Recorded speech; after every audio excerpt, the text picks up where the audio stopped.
2 o'clock, at least according to my clock. So, welcome to the first of our EMI series, English Mediated Instruction. Again, this is designed for many of you who will perhaps be teaching someday or doing other kinds of professional careers where English will be important to you, maybe as instructors or teachers or something. And these seminars are designed to prepare you for a future academic career in which you will use English in some way or another, be it teaching or research or such. So my name is Kent Lee, and my last name is Lee, but as you can see, I'm not Korean, I'm actually Chinese. Not really. Lee is an English word. You can look it up in the dictionary. It is an Old English word also. And so there are people in England and America with Lee. I'm from the States. My ancestors came originally from England and Scotland many centuries ago, but basically I'm American, from Illinois, University of Illinois. Studied educational psychology there and other things. So today's first talk will be about strategies for academic English, which is kind of introductory, and you can just attend these seminars or you can participate in this program for a little certificate from our center. And I'll turn it over to my colleague Jin-san for a minute, who will explain to you about our program. 안녕하세요. 저는 한국어로 얘기하겠습니다.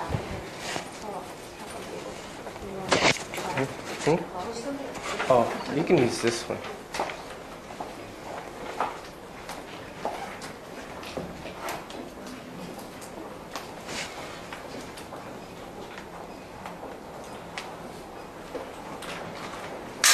Uh-oh. Yeah.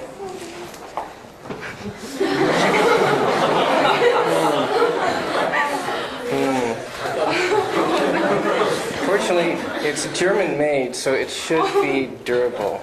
But go ahead, use the other mouse.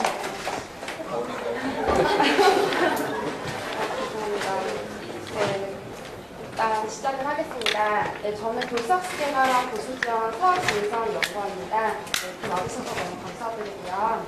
오늘 EMI 프로그램에 대해서 제가 좀 안내 사항을 드릴 게 있어서 말씀드리겠습니다. 저희 EMI는요, 이제 앞으로 여러분들 교수자가 약간 이제 목표이신 분들 계시잖아요. 저희 고려대학에서 영어 강의를 많이 하고 있습니다. 그래서 그런 영어 강의를 할 수 있도록 예비 교수자를 위한 새로운 세미나예요. 그리고 그런 예비 교수들뿐만 아니라 영어를 이용해서 어떻게 학문을 연구하는지에 대해서 튼튼히 말씀해 주시고요. 영어 강의를 위한 교수도 항상 그런 목적을 두고 있습니다. 저희가 인증서 있다는 거 다 아시나요? 네, 그래서 인증서를 받기 위해서 저희가 이수 조건이 있어요. 그래서 총 3개의 코어 세미나를 모두 참석해 주셔야 되고요. 6개의 EAP 세미나가 있어요. 그 EAP 세미나도 3개를 참석해 주시는 것이고요. 마이크로 피칭, 그리고 포트폴리오 제출이 있습니다. 그래서 이렇게 4가지 사항을 이수를 해주시면 저희가 인증서를 드려요. 그래서 자세히 설명을 드리겠습니다.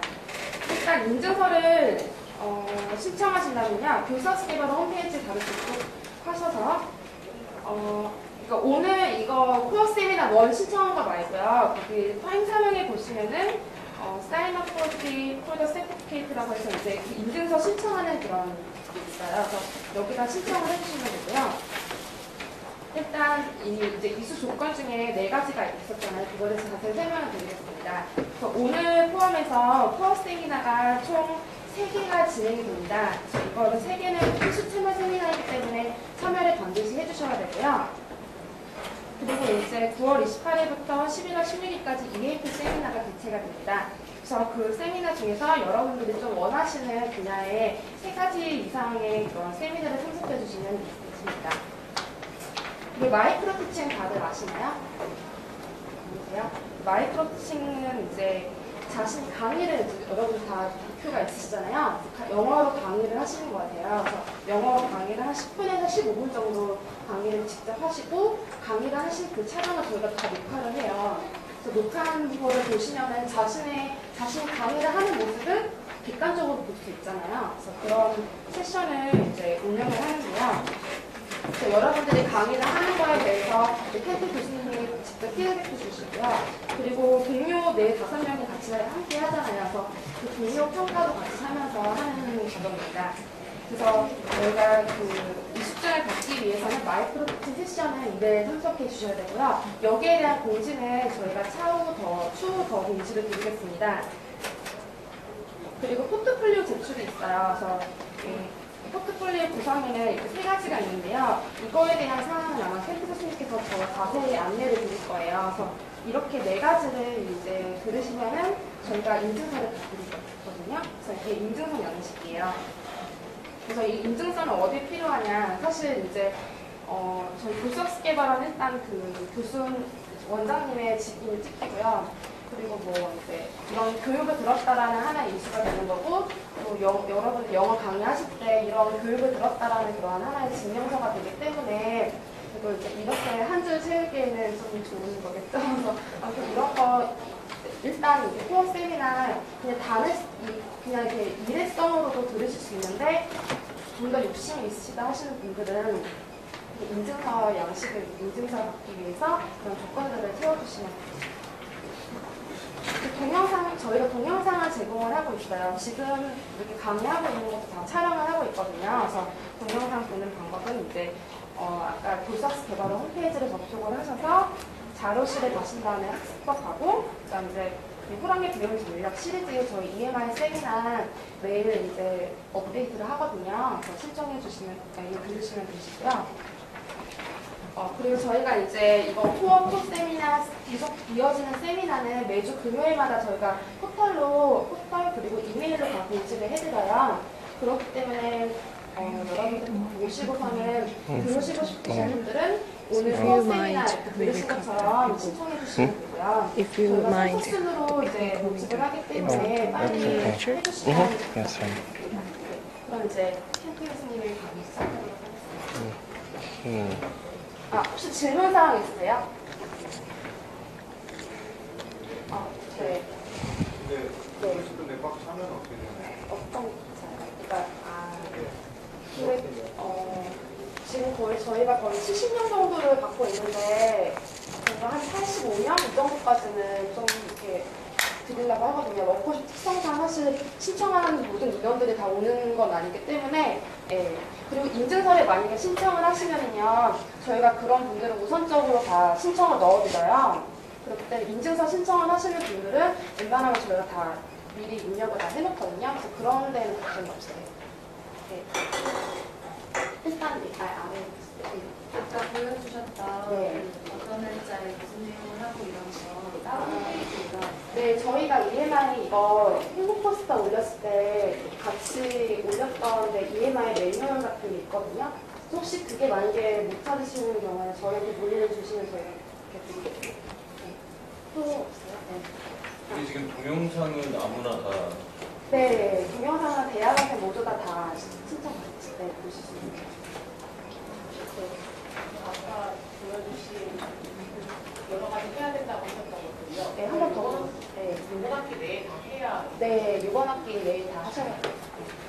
이게 매 학기 개설되는 과정인가요? 지금 저번 학기에 저희가 처음으로 개설되고 지금 2번째로 개설된 거거든요. 반응이 좋으면 계속 할 예정입니다. 네. 혹시 과정 수료생도 네, 수료생도 그냥 저희가 드리고 있어요. 또 없으세요? 혹시 질문사항 있으시면은 저희 번호 1579번으로 연락 주시면 3290-1579로 연락 주시면 저희가 다 답변해드리겠습니다. 네, 감사합니다. Okay, and just kill it. PowerPoint. Okay.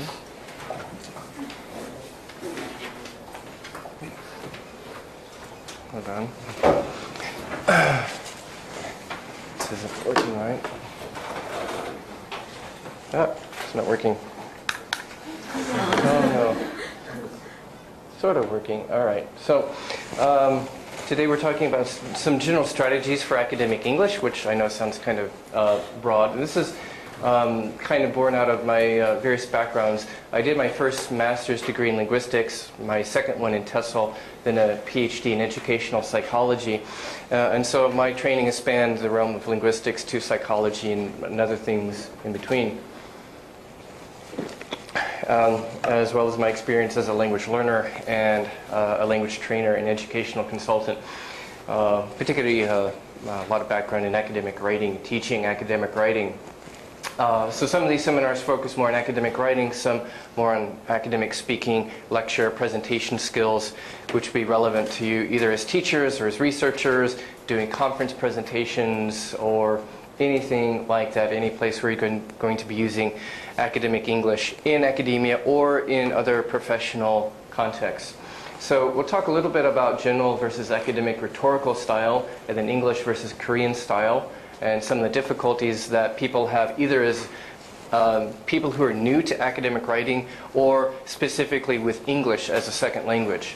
And then some of the particular difficulties in L2, or that means second language writing and also presentations. So when it comes to, first of all, rhetorical, what does the word rhetorical mean? Well, rhetoric has actually different meanings, especially outside of academia.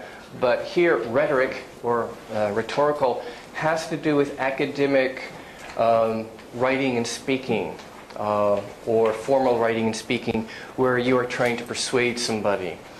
In other words, argumentative. In academic writing and presentations, there is an argumentative or persuasive element to all academic writing or speaking.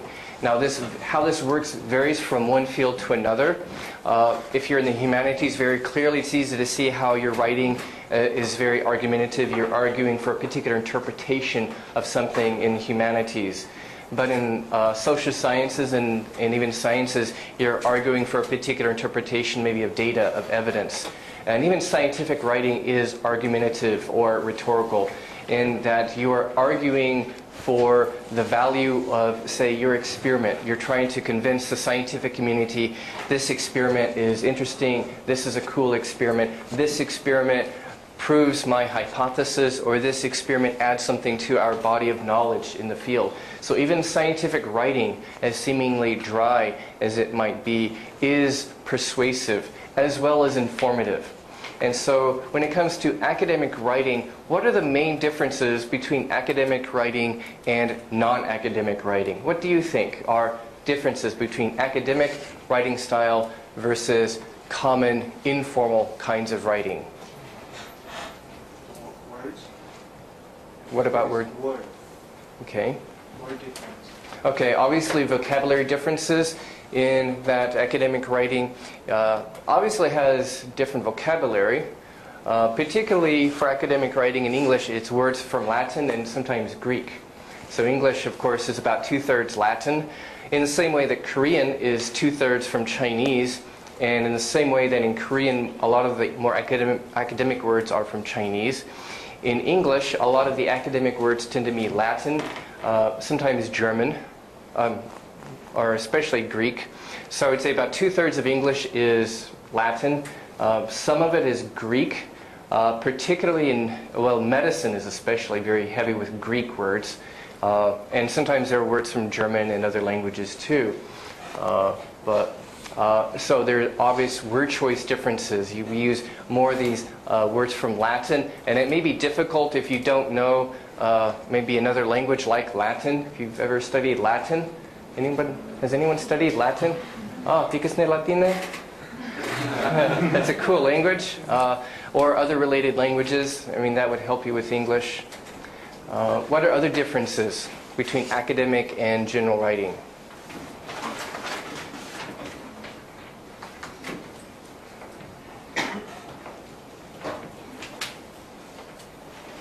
The length of a sentence. Okay, sentence length and also sentence complexity.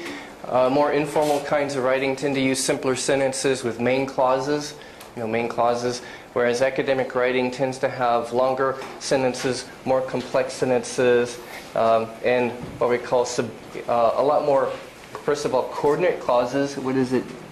Is it coordinate clauses? Clauses that are put together with certain coordinating conjunctions like and, but, so, but also complex sentences, which are sentences with subordinate clauses. I'm assuming that's 종속적, subordinate or dependent clauses. So there are much more complex sentences in academic writing. Anything else?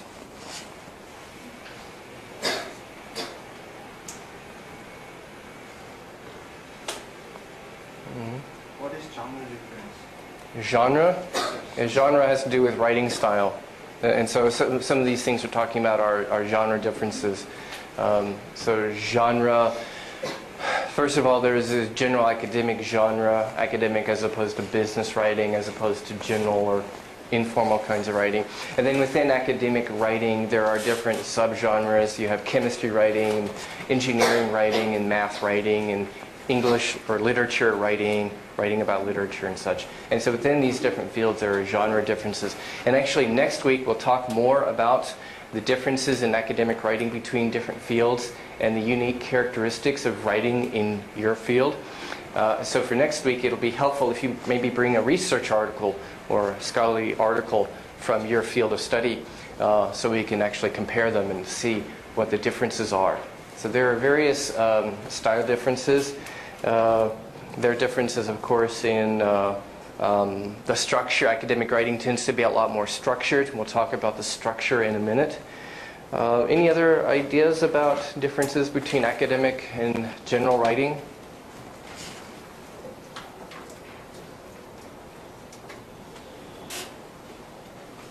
For example, like we don't use I and you in Yes. academic writing.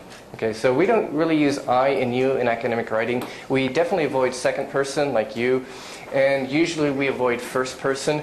Except in some fields, you might occasionally use we, like we, the researchers.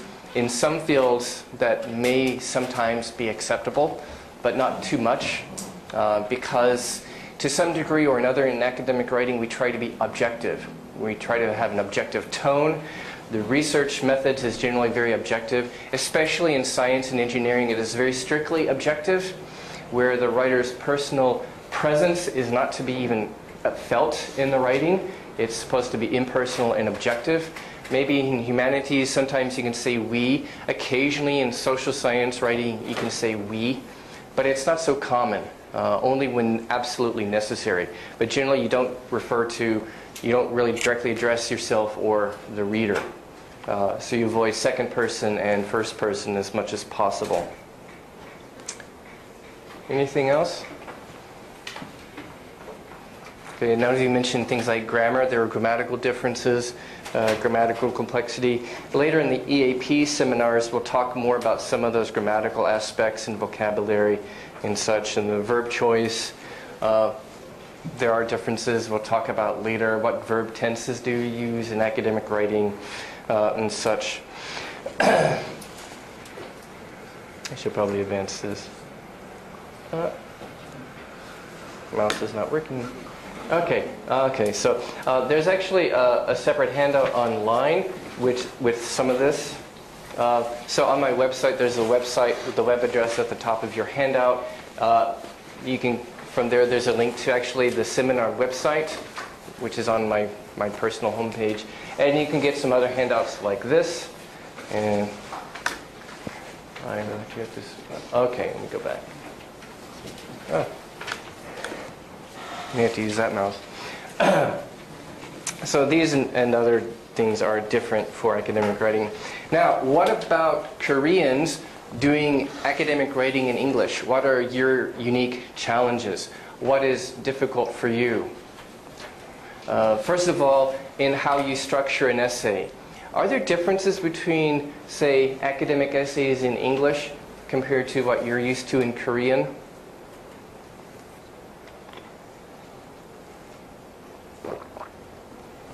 Do you think there are differences in the style and the structure of English academic writing versus Korean academic writing? I think we write the thesis statements and at the really bottom of the paragraph. But in English, usually it's the first one. Okay, and this is one thing that tends to be problematic, more so for some than others, particularly, I guess, if you come from a background in Korean humanities. Particularly, you may be more influenced by the traditional Korean or Chinese writing style, in which you have kind of a very general introduction, and then you kind of summarize one side, and then you summarize the other side, and at the end you have your thesis statement. And it works fine for Korean and Chinese traditional writing, but if you do that in English, does that work? No, it's going to fail to communicate, simply because there's a very different writing culture between East and West, and even between English and other languages.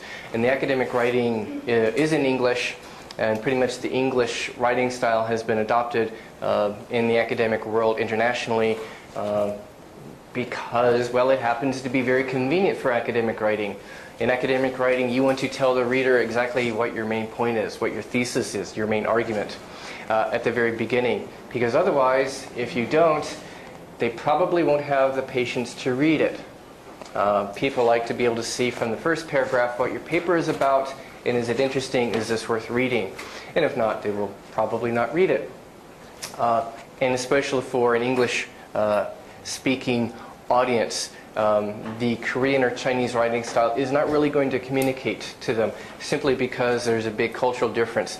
There's nothing wrong with the Korean or Chinese traditional writing style. It's not illogical, it's just a different kind of logic than the Western logic. The English academic writing is based on a very sequential logic, a very sequence, a sequence of like 1, 2, 3, and kind of a very deductive, sometimes inductive, but generally deductive logical style.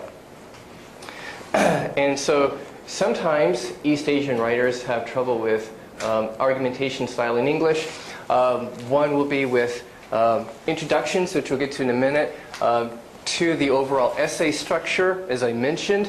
Again, perhaps if people are from some fields that are particularly westernized, maybe that general structure is more familiar. In my experience, Korean students, maybe from humanities backgrounds, tend to have more difficulty adapting to the English writing style in its directness. Another one will be topic sentences. So within the body paragraphs, you have topic sentences, usually the first sentence of a paragraph. This first one is not in your handout, but something like, well, English speakers might do this too, who are not used to academic writing, but non-native speakers of English often do something like this.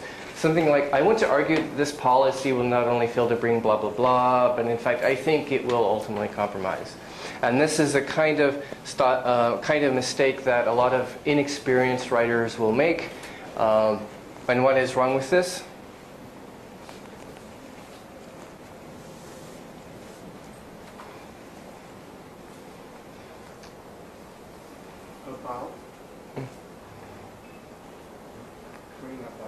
Well, bring about is actually it's actually kind of a nice phrasal verb in English. It's kind of a nice sounding academic phrasal verb.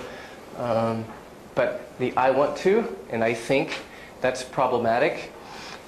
We mentioned that you don't use I, and so inexperienced writers may do things like this, referring to themselves, which you don't want to do. Now, in academic writing, especially say a formal paper and such, you could say something like, this paper will argue that. So, and this may be more common in some fields than in others, but in your field you might see expressions like, this paper will argue that, or this report will argue such and such. Or you can simply avoid that altogether and simply say, this policy will not only fail to bring about blah, blah, blah, and start with the subject. That too is possible. Secondly, you have in your handout, I think, some other examples of poor thesis statements and topic sentences.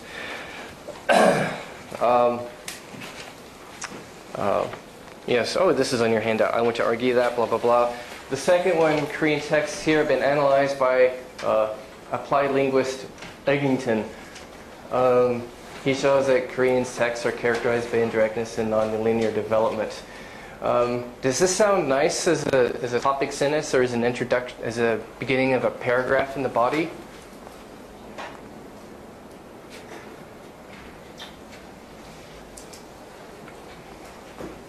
Does this flow very well? Does this sound very eloquent?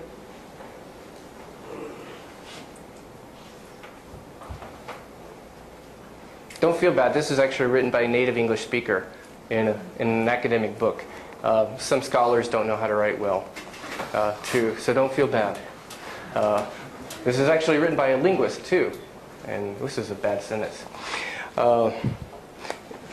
This is very choppy. You've got really short sentences.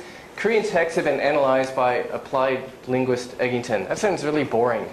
It's just kind of like announcing something, and it's not really saying anything interesting. It's very wordy, and then it's very choppy because you've got these short sentences. It's like a da-da-da kind of...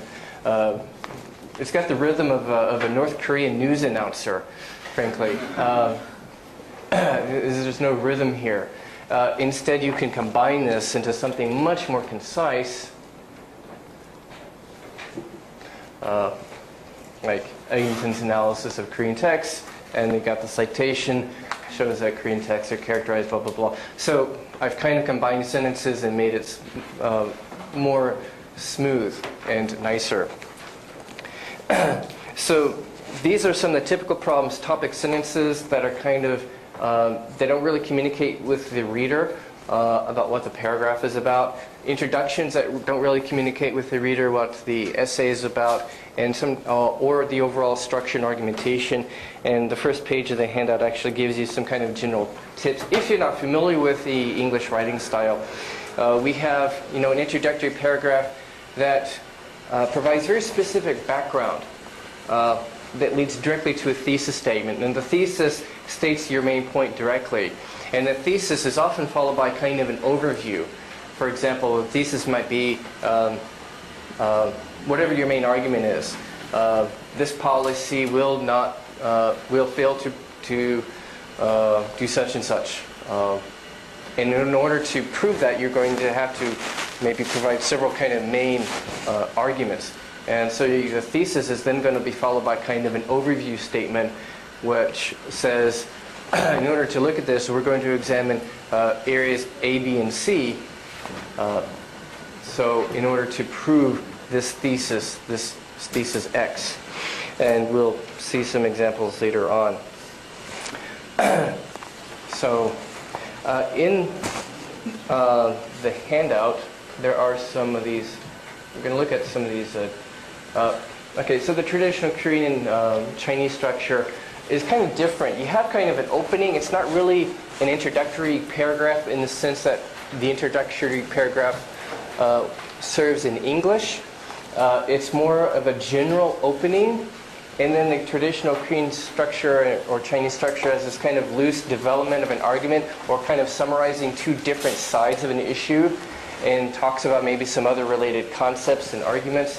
Maybe kind of describes the different arguments in parallel, arguments for and against in parallel, and then maybe in the conclusion implies the main point or thesis. And come on, mouse. This is not in your handout. I thought I'd spare you. This is kind of a typical undergraduate writing sample. But basically, this whole paragraph, I'll spare you the trouble of reading it. The whole paragraph is very wordy, and this whole paragraph really says nothing interesting. And this is a common mistake of also new writers, is to maybe write a lot of words that don't really say anything new to the reader. These two paragraphs are actually filled with a lot of very general knowledge that probably a reader would already know, an intelligent reader would already know. And this is a problem of both inexperienced writers, but also people who come from East Asian rhetorical backgrounds and might begin an introduction with very general statements, which again, in the East Asian writing culture are meant to kind of connect personally with the reader and make the reader feel good, but it doesn't work so much in English, where we expect more of a specific introduction, an introduction that maybe starts with more specific background information.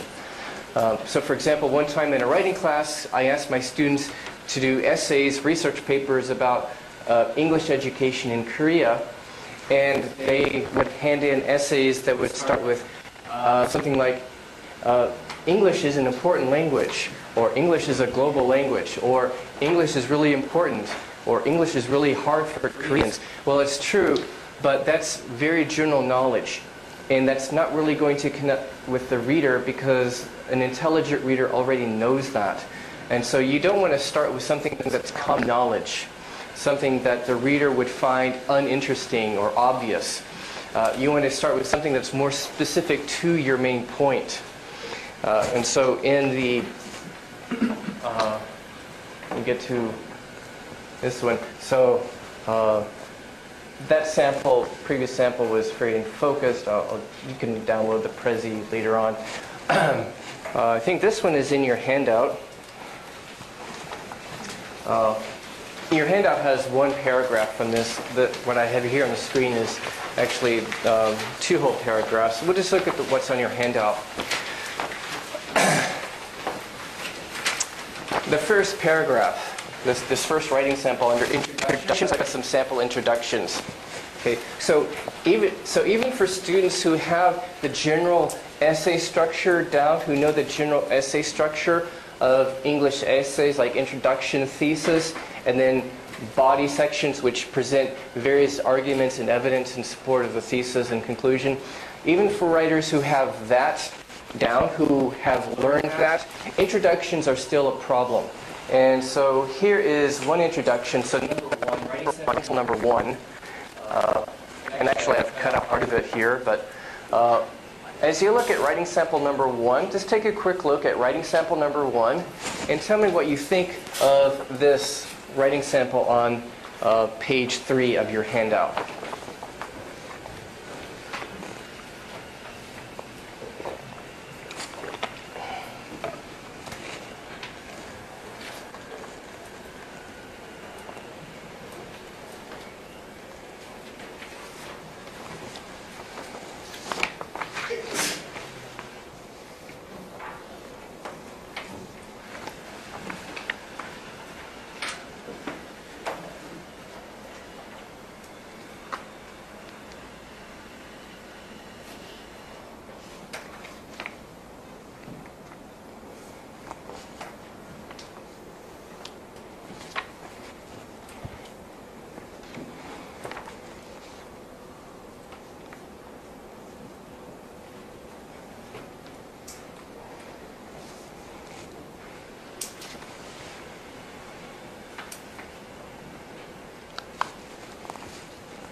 Okay, as most of you have read through at least much of this, what do you think of writing sample number 1? This was written by a Korean graduate student in a writing course at an American university.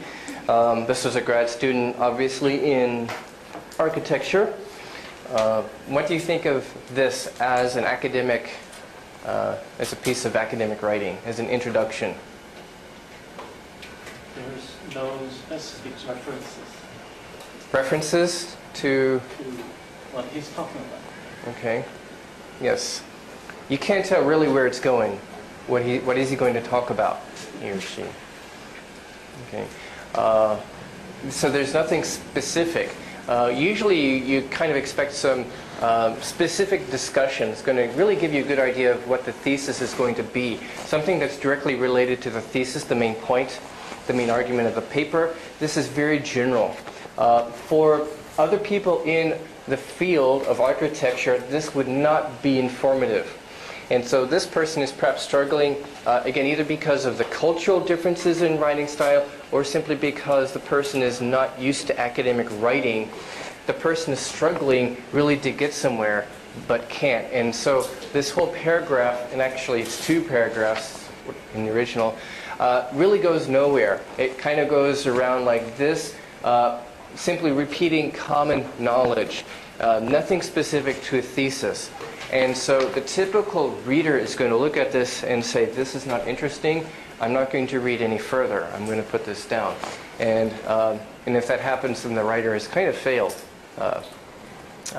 to really connect with the reader, because you have to get the reader's attention from the first paragraph and give them a good idea of what you're going to talk about and what you're going to say. Now take a look at paragraph number 2 for a minute.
So if you've gotten at least halfway through, that's probably good enough to get a feel for this.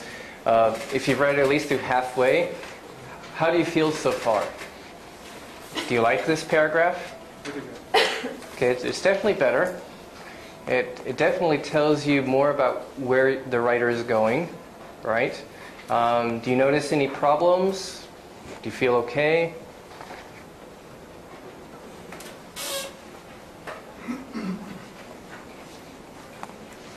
Now what about the first sentence? The emergence of technology such as the internet has changed not only the way of communication, information, blah, blah, blah. Was that a good opening sentence? Is the first sentence good? Does it interest you? How many of you like the first sentence? How many of you don't like it? Okay, why? Okay, it's kind of long, although longer sentences are perhaps not unusual in academic writing, but it's perhaps for an opening sentence could be a bit long. Any other reasons? It's too general. The first sentence is kind of too general. Everybody knows about the internet and the fact that it's changed a lot of stuff. Unless the writer could really put some more detail in this that would be more interesting and informative, this is too general a sentence. It's common knowledge. The rest of the paragraph is better. How many of you think the paragraph is too long? So some people tend to think it's too long. How many of you think it has too much stuff in it? So some of you think it has too much stuff. It probably depends on what the kind of writing assignment is, but for a general article or essay, it might be too long. Maybe for a thesis or a dissertation, it might be okay. But if this is for maybe a research paper, an essay, or for an article you're trying to publish in an academic journal, you might want to cut this, maybe cut this up. There are a lot of references in that for the first paragraph, a lot of reference citations. So it's well written. It may be a bit much for an intro. Maybe you could split it up into 2 paragraphs, and some of the references, the citations could be moved to maybe a literature review. So often you have, in many fields, you have the introduction paragraph or introduction section that contains your thesis. Then after the introduction, you might have a section called a literature review. The literature review reviews the past research, the literature, meaning published studies on this topic. Maybe you don't do that in some fields, but in many fields, usually after the introduction you have a literature review. So maybe some of those references and citations could be moved to a literature review section, because the first paragraph really should establish the topic and probably not too many references. It is otherwise an effective lead-in, effective introduction, and such. Then we have one more paragraph sample. Here we go. Low pressure synthesis of diamond and graphite, silicon and iron substrate approached by charged cluster model. Let me just read this for you. Think of this as poetry reading. The effect of substrate on low pressure synthesis of diamond was investigated. Diamond was deposited on graphite, silicon, iron substrates by hot filament CVD. And we could find etching of graphite simultaneous deposition, diamond, graphite substrate, so on. And at the end, based on the charged cluster model, which the growth unit is a cluster, I think that's a typo, we could successfully explain it without the thermodynamic paradox. Does that sound good? Pardon? Difficult? Maybe not for people in materials engineering or chemistry. Maybe, what's your field? Psychology. Okay. So you probably don't talk much about silicon and iron and substrate deposition. You probably don't do experiments with diamond and graphite. So yeah, but probably for people in material science, it might be quite okay. How many of you think this sounds good? How many of you like this? How many of you think it's too dry and boring? Okay, some of you think it's dry and boring. For science writing, it's probably good science writing because it is very direct and to the point. So some science and engineering writing is very dry, it's very direct and to the point. There's no lead in, they just start right away by describing their experiment. And then you've got a thesis statement at the end, basically saying there are a couple minor grammatical errors, by the way, but we successfully explained it without the thermodynamic paradox. Maybe could be a thesis, I don't know. It's very dense. So sometimes science writing is very dense like this. So in some areas of science, this would be considered good writing. It's very dense, very dry, but it's to the point. It tells you exactly what they're trying to say. And they're convincing you this was a good experiment, this was a successful experiment. They successfully did something with graphite. I'm not sure what. But they did it successfully, whatever it was. So this sounds kind of cool. It's fairly well written, a couple of minor mistakes. Maybe the thesis could be more clear. So sometimes science writing is really very dense and dry like this, especially because some of the really top science journals, like Science and Nature, take a lot of different articles from a lot of different fields, and because of that they have very strict word limits. And so you have to make your articles really, really concise, really dense and short and compact in order to get into some of the top science journals. And so it may be because of that reason, because science is really, really competitive when it comes to publishing. So these are some typical introduction issues. Let me see my commentary. Yeah, very dense, concise. This is common in science writing. Yeah. So it's fairly well done for science writing.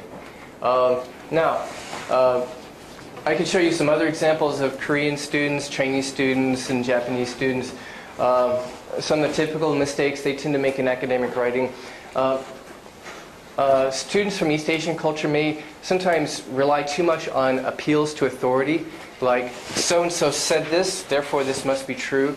Whereas really in the Western intellectual tradition, we don't necessarily put as much credibility in authority. Sometimes yes, but sometimes East Asian students might rely too much on arguments based on authority, like this is what this famous scholar said, when actually it's quite okay and even expected to sometimes challenge famous scholars in the field. I came from a background in linguistics where Noam Chomsky is kind of revered, but in certain ways I like his ideas. In certain ways I'm very much against some of his ideas in linguistics. My wife, who is Korean, sometimes can't understand why I would be saying such bad things about a great scholar. But we do this in academia in the West. Instead of appealing to authority, I might be trying to shoot him down. And that's okay. So we have a very different view of authority, the authority of what some scholar says in academia. This may be more relevant to you in the social sciences and humanities, where you can't sometimes rely too much on appeals to authority in your argumentation. Sometimes students, either because of ESL issues or because they're just not experienced writers, might try to put in too much filler, like a lot of quotations. Put in a lot of quotations. Well, we don't necessarily rely on quotations so much in academic writing, not direct quotations, sometimes in the humanities.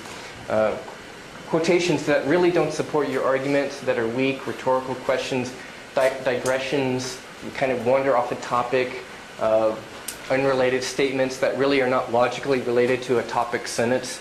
And I see this sometimes in academic writing.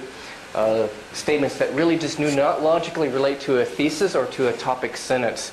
And it sounds kind of out of place. We'll talk more about paraphrasing in a future session, but sometimes students don't know how to paraphrase things when they refer to ideas, when they quote or cite other works. They sometimes will paraphrase too much stuff. They'll put in too much. They don't really know how to condense it down, how to cut out details that are not necessary. And so they end up paraphrasing a lot of information that's not really important to their own argument. If I'm making this argument and I'm quoting from maybe this research by another person, I don't need to summarize all of this person's research article. Just the facts, the details from this article that really relate to my argument, to my train of thought, to my line of thought, or to my purpose. Not all. So you have to leave out a lot of details that are not necessary. We'll talk about that at a later session. And that's a lot of repetition. So we'll come back now to more specific second language difficulties that are relevant to the writing process. For you, what makes working in English difficult? What makes it difficult? For one thing, it's difficult because your working memory is being taxed, it's being overloaded or stressed, that is. If you're using your first language, your working memory is able to work on understanding the meaning. As you're reading, as you're listening to a lecture, or if you're writing, your working memory is free to work on understanding the meaning of what you're doing. And in your first language, interpreting the grammar, interpreting the vocabulary is pretty automatic. Your brain does it automatically. You don't have to think, what does that word mean? What does this grammar structure mean? What does this grammar structure do? You do it subconsciously. Most of it is subconscious because it's automatic. You understand things in your first language. That is, you interpret the grammar automatically without thinking about it. You interpret the words, what the words mean, and you focus then mainly on the meaning of the words in the context and understanding the meaning of the whole of the sentence and the paragraph or the lecture. In your second language, it's different. It's not so automatic for you. Your brain cannot do as much automatically in a second language. So your brain has to use more working memory to interpret the grammar and to interpret vocabulary, to interpret the words. That means you don't have as much working memory to process the meaning, the overall meaning of what you're doing. And so you have to read maybe twice in order to understand a text that a native speaker understands pretty easily. You take a lot more time to write, to compose things. Listening to a lecture in English is a lot harder. And so probably after a class in English, you're tired, right? Or after reading an English article, you're tired because your working memory has been stressed more than in your first language. And so working in a second language is more difficult.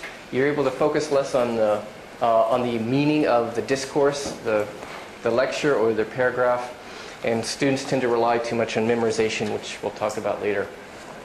So this can also affect the way you plan for, say, writing. When you're when you've got a major writing assignment to do, or when you have a presentation to do in English, this might affect the way you do your planning. So often in a second language, people don't know how to plan as well. People don't do enough planning before they start, say, writing an essay, or they prepare a presentation, a class presentation, or a conference presentation. They may not do enough planning. Or they may not do enough rehearsal if it's a presentation. If it's writing, they may not do enough revising. So what I want you to think about for a minute is when you go about, say, starting a presentation or a paper assignment, what's your writing process or your preparation process? What is your process like? Do you get started right away? As soon as you get the assignment, do you go home and start right away? Or do you wait? Do you procrastinate? Procrastinate. You put it off. Maybe you wait until the night before. Okay. So maybe you procrastinate. Maybe you have writer's block, a mental block. That means maybe you sit down at the computer and you want to start writing, but you can't think of anything. So that's a mental block, a writer's block. Do you have trouble with writer's block or mental blocks in preparation? How many times do you revise? If it's a paper, how many times do you revise it? How do you get started? Even before that, how do you start writing? How do you get started? Do you make an outline on paper? Do you do an outline in your head? How do you generate ideas to begin with? How do you start from the very beginning? How do you get started? Why don't you take a minute and maybe with a partner, with a person sitting next to you, describe your planning process. How do you get started? How do you generate ideas at first? How do you organize your ideas? How do you get started writing the paper? What kind of background do you need? Do you need total silence? Do you need background noise, nice jazz, hard rock, a lot of coffee? And what do you do in order to start working on a project? Is it the same in English versus your native language? How different is it when you have to do something in English? So talk to a partner for about 1 minute. How do you go about getting started on a major assignment?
Okay, coming back together.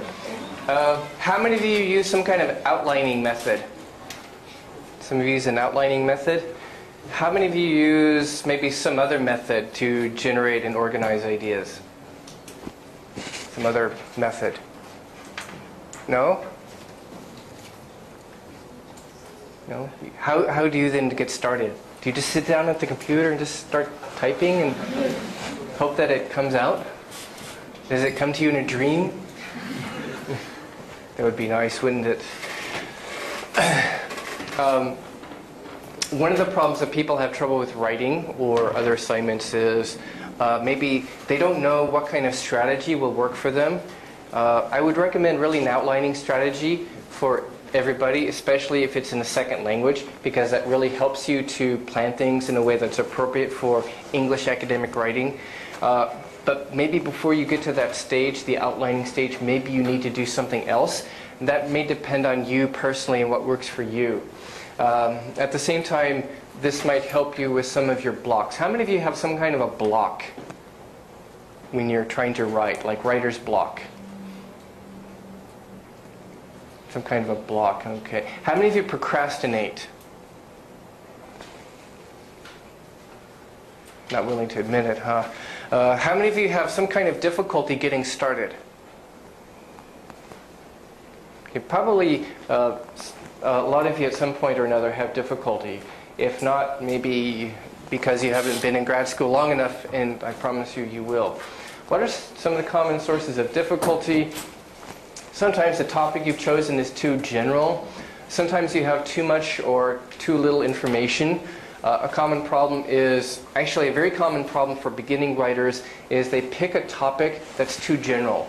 And when it's too general, then you don't know where to start. It's kind of like stabbing at the ocean. You don't know where to get started, and maybe you need to decide on a more specific topic. The common problem is people don't have enough information, and so they don't know how to start because they don't know where to start, and they need to find more information. Or maybe they have too much information, and again, same problem. Maybe you need to define a more specific topic. Sometimes people have problems because of nervousness and other negative emotional factors. And we'll come back to that in a minute. So maybe first of all, for some of these problems, particular planning strategies might be helpful. Brainstorming, what is brainstorming? I don't know where I got that, that sounds cute. What is brainstorming?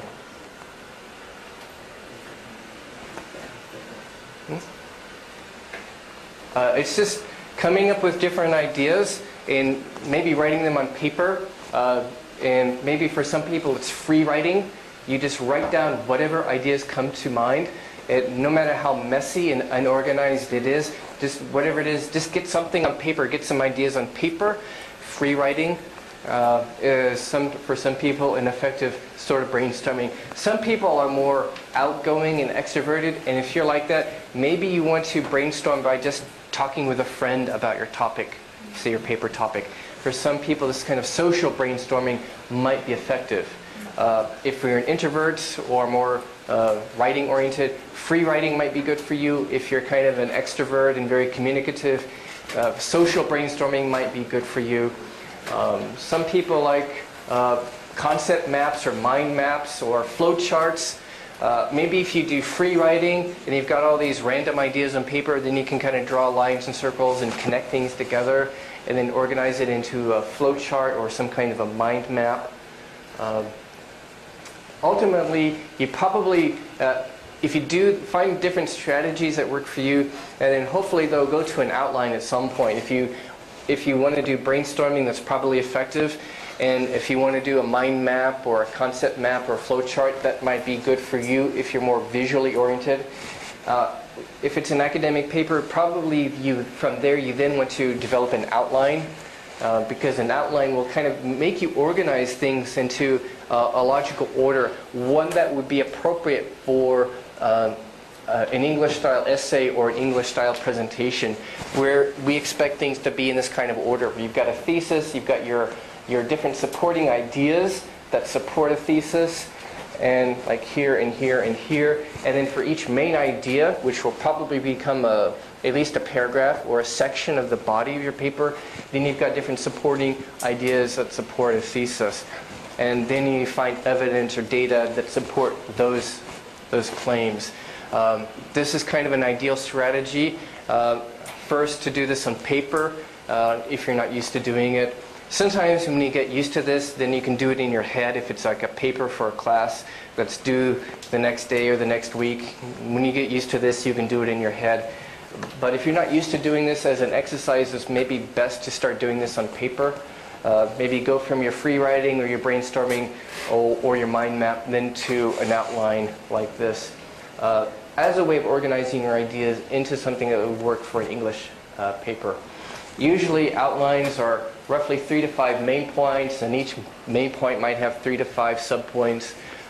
This is kind of an ideal structure because it helps you to prioritize things, it helps you to organize things, and kind of 3 to 5 is really good for readers to follow or for listeners to follow because that's basically how human memory works.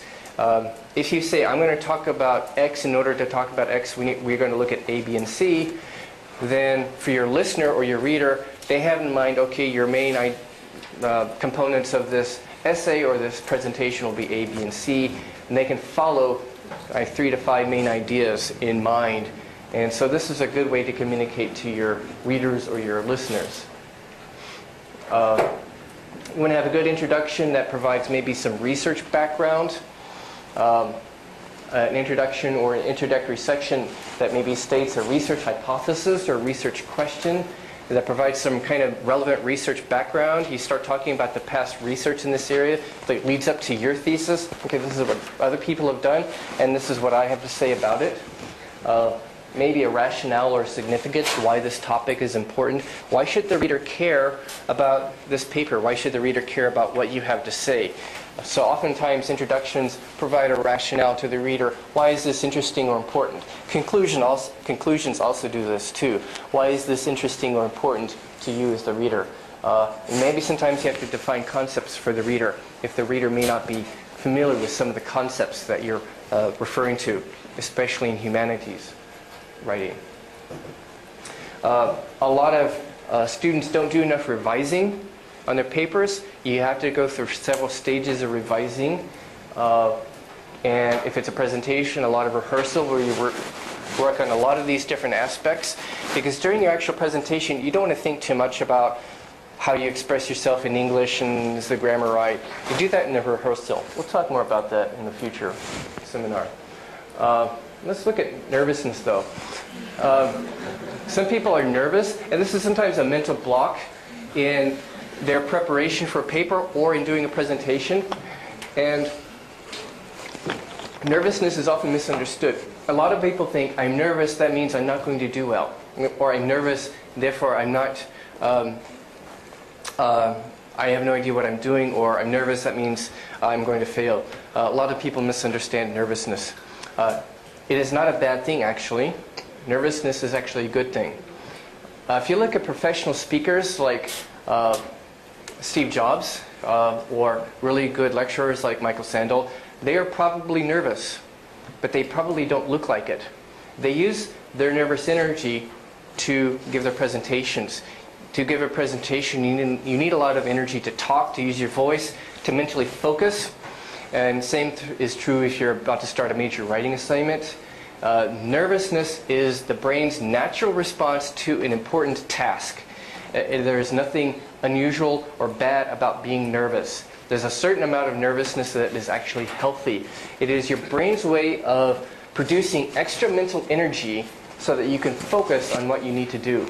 So nervousness might cause people to have blocks. And actually nervousness, though, is actually a good thing, to a certain degree. Later on, we'll talk more about nervousness. A lot of people have mental blocks because of voices, so to speak, negative voices. Maybe you had a bad teacher or somebody who gave you negative messages, maybe in your past. It could have been a parent also, unfortunately. Maybe you have problems with procrastination or mental blocks because of maybe negative voices from a past teacher or parent or relative who basically made you feel bad about your intellectual abilities, your academic abilities, about yourself. And these get internalized as voices. And so when you're trying to do a writing assignment, maybe you have these voices in your head, maybe some teacher from the past telling you you're a bad writer, you're no good, you can't do this. Some people really can be affected. Actually, I was affected very badly once. All my life I thought I was bad at math, and I avoided math, and I hated math. Then in graduate school, I had to take a lot of statistics courses, which I really feared. And at first I didn't do very well. And my first teachers in statistics were not that great. But when I got to about my fourth statistics course, I had a good teacher who explained things really well and helped me understand things finally. And I realized, oh, this stuff is really useful for this research data that I've got. And after that, I started to like statistics, at least the concepts, and started to like math. Then I thought back and realized the reason why was because of that math teacher I had when I was young. When I was in grade school, I had a really mean math teacher. Before that, I actually showed signs of being good at math, but when I had this math teacher, she really discouraged me and my classmates a lot. She obviously did not like children, and I don't know why she became a school teacher. But it's because of all of those negative voices from this really awful teacher for 3 years who discouraged us and insulted us in class. It was because of her that I was afraid of math, and I thought I didn't like math. So likewise in writing or other things, it could be negative voices from your past that you have internalized that are holding you back. And maybe you need to think, were you discouraged in the past by parents or teachers who pushed you too hard or discouraged you or put you down? Perfectionism is another problem. How many of you think of yourselves as perfectionists?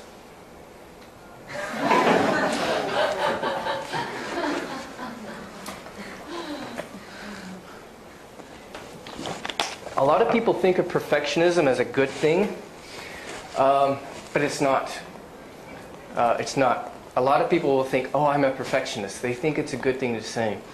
But psychologically, it's really bad. It is a very unhealthy kind of motivation. So this boils down to motivation, which is really a key thing. Is your motivation to study like this? Is that maybe how you feel as a grad student? You feel like this boater being chased by a shark. What's your motivation for grad school? Why did you go to grad school? What's your motivation for studying what you study? Is it because of some kind of external pressure like this? Maybe because of parents pushing you, or you feel like the culture is pushing you? You have to have a graduate degree, otherwise you think you'll just end up on the street begging for money in the subway? What's your motivation for doing things in English? What's your motivation for doing stuff in English? Because if you have a wrong motivation, that can be bad. It's not just the amount of motivation you have, but is it the correct type of motivation? Psychologically, there are different kinds of motivation. And the wrong kind can get you into trouble. The best kind of motivation, whether it's for English or especially for your degree, your studies, your classes, is what psychologically we call intrinsic or internal motivation. This means you're doing what you do, whether it's your studies, your graduate program, or maybe the English aspect of doing assignments in English, doing particular assignments. It could be because, if it's intrinsic, that's really the best kind. Because this is the kind of the true self-motivation. The people, if you're intrinsically motivated, your heart is really into it. And you do it because you want to. And people who are intrinsically motivated have the best study habits. They actually try to understand concepts and ideas, and they actually try to understand the stuff. And they work harder, and they generally get a deeper understanding, and they do better in the end. So intrinsic motivation means, one, you have what psychologists call autonomy, psychological autonomy. You do it because you want to. You like doing it, and you do it because you want to. It's purely your choice. You don't feel any compulsion or obligation to do it. You don't feel any pressure from other people. It is purely your choice. You do it because you want to and you enjoy it. And it correlates with a personal or intellectual interest in what you're doing. Probably, hopefully, you chose to study what you do out of a personal or intellectual interest in what you do. When it comes to English, you may not have this, and that's okay. Also, another aspect of real intrinsic motivation is you get a sense of growth from it. As you study something, you feel like you're getting better at it, you're learning something, you're becoming very competent at it, you feel that you're developing intellectually or personally, or in some way you're developing yourself. So you get the sense of growth.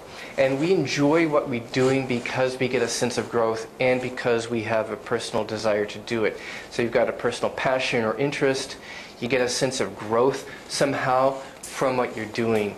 And hopefully that's true of of the major that you've chosen, your major program, the topic you've chosen for your graduate program.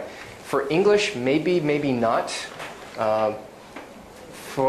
If you're lucky, you might actually get some sense of motivation for doing things in English because you feel that you're getting better at it and you feel good about yourself. Because when you feel like you're improving or you're learning, you're developing, this feeds your self-esteem. You feel better about yourself. Lastly, this may be more important for some people than others, but as you're doing something or studying something, you have kind of a sense of social connection or social interest. You feel that you're developing socially, developing friendships, relationships. It might be just because in the class you're making friendships, you have good friendships in your class, and through the activities you do together and studying together. If it's English, it might be because you realize also you're going to English or your major area, you are either getting a sense of social connection right now through your classmates and your colleagues and developing friendships with them, or as you go to conferences and you meet other people in the field, you network and you get to know other people in the field and, oh, this is cool. When it comes to English, maybe it's because you realize that you have the potential for networking and interacting with scholars, people in the field, colleagues, and having friendships with people in the field from other countries, as well as in Korea. So in terms of maybe what you're studying, whether you're studying architecture, or chemistry, or economics, hopefully you have an intrinsic motivation to do this, to do what you're doing.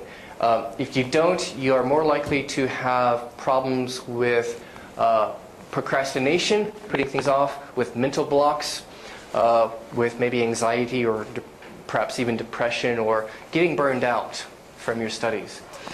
If you have these intrinsic motivations, you're going to be more successful as a student. Now, when it comes to the English aspect of your studies, you may not be intrinsically motivated, and that may be okay though. There are other kinds of motivation, because you probably can't be intrinsically motivated about everything. And so for you, maybe what you're studying is the most important thing, and so you've chosen it because it's your passion. The English aspect may not be as motivating to you, but that may be okay. There are other kinds of motivation, which generally we call extrinsic or external motivation. Some of these are better than others. The worst kinds are if you have maybe a fear of punishment, if you feel that you're somehow going to be in trouble if you don't do well in this. That's really demotivating. But also rewards. Actually, this is an intrinsic motivator. If you're focusing on maybe getting a good job and a good salary because of the degree you're going to get, well, that's only a short-term motivation. And in the end, that's actually going to make you more likely to maybe burn out or get tired of what you're doing, because you're focusing really on not what you're doing, not what you're studying, but some external reward. Your focus is maybe on the money and not on what you're studying. And that's actually a very unhealthy kind of motivation. But a lot of people do what they do in life a reward-based motivation. Many psychology studies, adults and kids, academic contexts, workplace environments, whatever. Hundreds of psychological studies have shown that rewards are not an effective motivator. They are an extrinsic motivator. People usually perform more superficially. They only learn superficially, or their performance is superficial or lacks creativity. Whereas people who have intrinsic motivation have more motivation, they have more creativity, they learn better, they learn more deeply. If your motivation is this, if it's a reward, you're setting yourself also up for problems, because at some point the motivation will not be enough to sustain you through, say, the difficulties of grad school and the torture of grad school. Performance-based motivation, you're concerned about your performance. Perfectionism is probably the best example of an unhealthy performance-based motivation. The perfectionist is motivated by performance. They have to perform well. The problem with perfectionism is your self-esteem is tied to your performance. And so if you don't perform well, your self-esteem suffers. Your view of yourself suffers. Perfectionists are people who have internalized certain expectations about themselves. And psychologically, they're motivated by external expectations or other people's expectations, or maybe expectations of their own that they have created, which are not realistic. Like, I have to do this well, otherwise my parents won't really love me. They maybe have internalized that from their childhood, and as an adult they are still being driven by that kind of motivation. Or they've internalized it so that it's now their self-identity, and they think, if I don't do well enough, I'm not a good person. I won't think very well of myself. I'll think I'm stupid and not successful. So your self-esteem is based on performance. And in that case, if you, as a grad student especially, at some point you will find yourself in a situation where no matter how hard you try, you cannot succeed.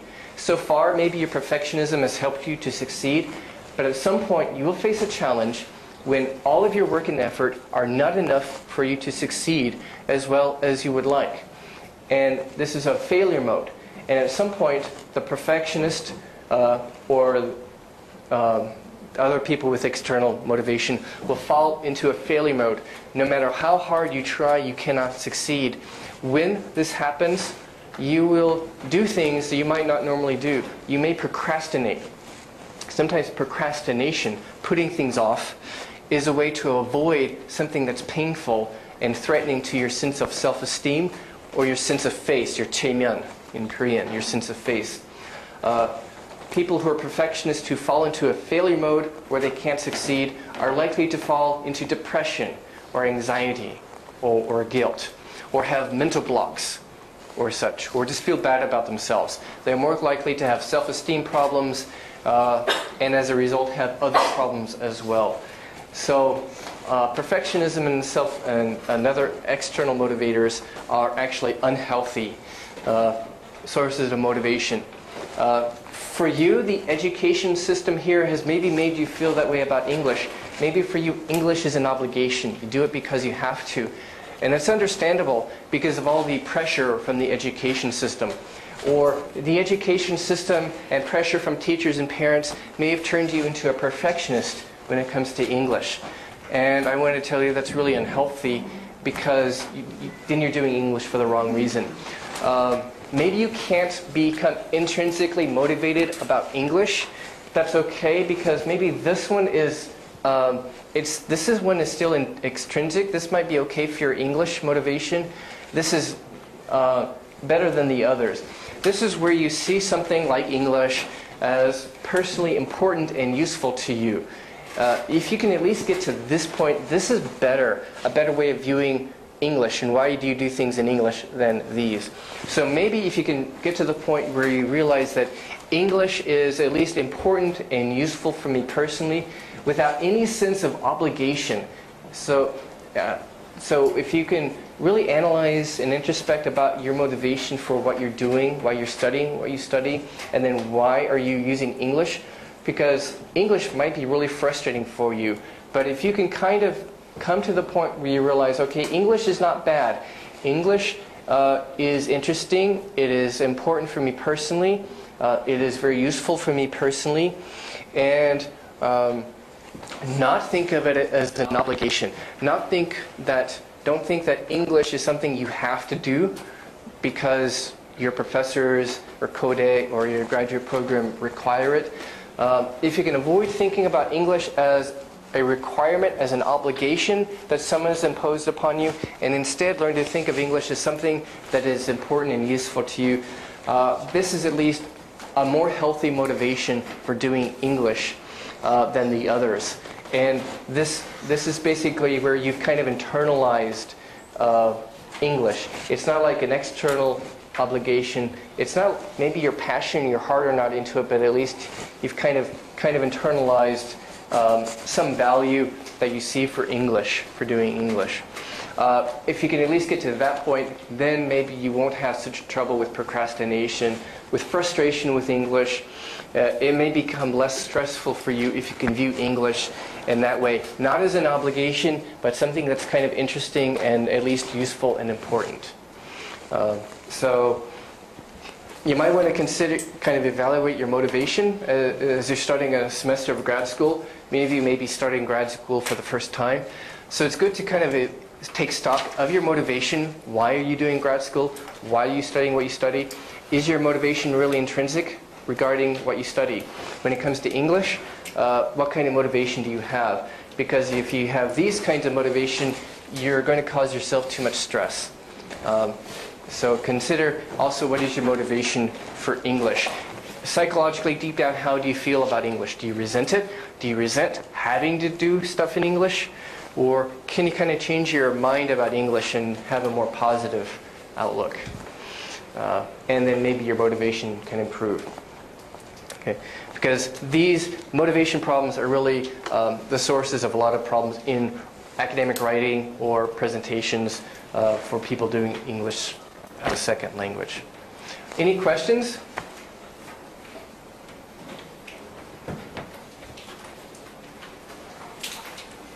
Okay. Next week, if you come next week, bring an article, maybe a research article from your field, and we're going to compare the different academic writing genres of articles from different fields of study.